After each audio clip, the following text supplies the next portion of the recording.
Tukiangalia mabasi haya leo, tuko kwenye hii barabara ya Mbagala, lakini kuna barabara ya BRT1. Hii ni BRT2.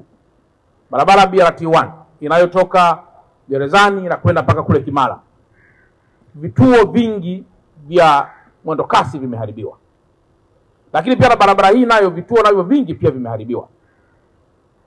Lakini nimeona namna ambavyo Watanzania wa Mbagala wanataabika kwa sasa, na sisi kama wazazi huweza hata siku moja ukasema sasa sirudishi tena miundombinu kwa sababu ya hiki kilichotokea. Nimekwisha elekeza hakuna shule hata moja iliyoharibiwa ambayo itafungwa kwa sababu ya uharibifu huo.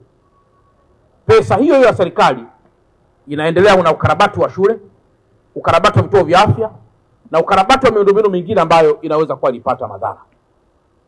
Lakini sababu na hilo, tumemsikia mkuu wa wilaya ya Temeke anaomba kwamba usafiri huu urudi barabarani, na sisi tulipaki hapa, na niwashukuru sana vyombo vya dola, jeshi la polisi, jeshi la wananchi Tanzania.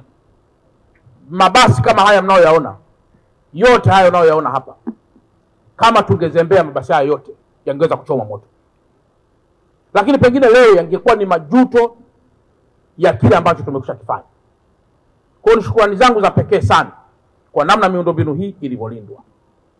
Sasa kwa kuwa maombi ya mkuu wa wilaya, na yeye ndiye anayekaa hapa panaona wananchi wake wanavyotaabika, leo ni tarehe 18 ya mwezi wa 11 2025, na waelekeza DART, na waelekeza UDART, na waelekeza TANESCO, taasisi zote za serikali zinazohusika kwa pamoja chini ya katibu tawala wa mkoa ndugu yangu Muhinte, wahakikishe tarehe 20 ya mwezi wa 11 2025 Alhamisi saa 2 asubuhi au hata kabla, mabasi yote yanaingia kwenye barabara kubeba wasafiri kwa hii barabara ya Mbagala kuelekea mjini.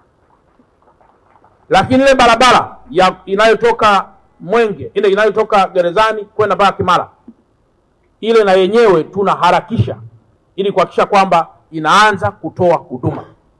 Kwa hiyo tupo saizi kwenye matengenezo, tumeagiza pia baadhi ya vifaa, vitakapokuwa pia vimefika tutaanza pia kule. Lakini tarehe 20 kabla hata saa 2 barabara hii nione mabasi yameshafika, yanapakia abiria kwa utaratibu mzuri mtakaoweka. Hii imesha kuwa ni hasara, na kwa muda huu hasara lazima wakati fulani huwa watengenezaji ni sisi wenyewe pia wananchi, kwa sababu hakuna namna serikali inaweza kutoa pesa mahali popote zaidi ya kodi hizo za Watanzania ziweze pia kukarabati mabasi haya na ziweze pia kujenga vituo hivi. Kwa hiyo Alhamisi saa 2 au kabla saa 2 mabasi ya mwendokasi ya njia hii ya Mbagala yaanze kufanya kazi haraka.